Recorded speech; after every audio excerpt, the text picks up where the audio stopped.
এই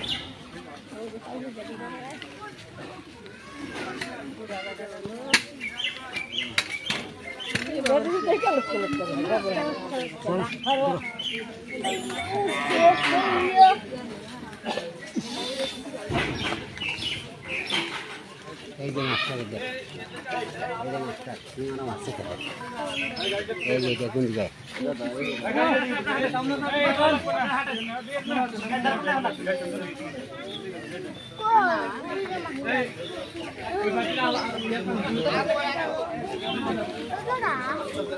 এই গুন্ডি কাতরে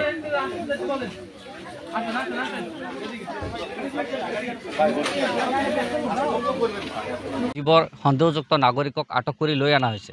এই মানুহবিলাকক আমাৰ মানকাছৰ ঠাকুৰবাৰী যিটো সীমা আছে এই সীমা দি তেখেতসকলক পাৰ কৰিবলৈ চেষ্টা কৰিছিল, কিন্তু ৰাতিপুৱাৰ ভাগতে বাংলাদেশৰ বিডিআৰসকলে শূন্যত গুলীবৰ্ষণ কৰিছিল। লগতে আৰু গুলীবৰ্ষণ হৈছে, কিন্তু কোনে কোনে কৰিছে নাজানো, কিন্তু দুয়োপক্ষে গুলীবৰ্ষণৰ কথা অলপ শুনা পাইছোঁ। আৰু যিসকল মানুহক সন্দেহযুক্ত নাগৰিকক যিসকলক আনিছে এতিয়া সিহঁতে আটক হৈ আছে, মানে তেখেতসকলক ভাৰতবৰ্ষতো অনা হোৱা নাই, বাংলাদেশতো যাব দিয়া নাই। 14 জনক 14 জন। এতিয়া ৰাতিপুৱা 5 বজাৰ ঘটনা। পিছত এতিয়ালৈকে এনেকুৱা অৱস্থাত আছে, মানুহবিলাকক ৰখাই আছে। ৰাতিপুৱা 5 বজাত। এতিয়া পৰিস্থিতিটো নিউট্ৰেল অৱস্থাত আছে, মানুহবিলাক মধ্য অৱস্থাত আটক আছে। ঠাইখিনিৰ নাম এইটো বৰ্তমান ঠাকুৰবাৰী বটাৰ বুলি কয়, মানকাছৰ ঠাকুৰবাৰী বটাৰ। লৈ যাব ধৰিছিল, তেতিয়া হৈছিল।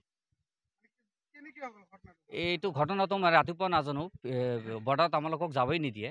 অলপ শুনা পালোঁ আৰু দেখা পাই আছোঁ এতিয়ালৈকে। মানুহবিলাক যিসকলক 14 জন নাগৰিকক সন্দেহযুক্ত নাগৰিকক লৈ অনা হৈছে তেখেতসকলে মধ্য অৱস্থাত আছে। তেখেতসকলক এতিয়ালৈকে বাংলাদেশতো যাব দিয়া নাই, আকৌ ভাৰতবৰ্ষতো উভতি অহা নাই।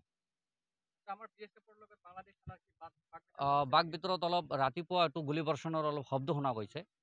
এতিয়া দুয়োপক্ষে হ'ল, এক পক্ষে হ'ল, আমি ভালকৈ দেখা নাই, কিন্তু শব্দ পোৱা গৈছে যে দুয়োপক্ষ নাই, ইয়াত অহা নাই। তাৰ পৰাই তেওঁসকলে গুলীবৰ্ষণ কৰিছে, এইটো শব্দ পোৱা গৈছে। এই নিয়ন্ত্ৰণত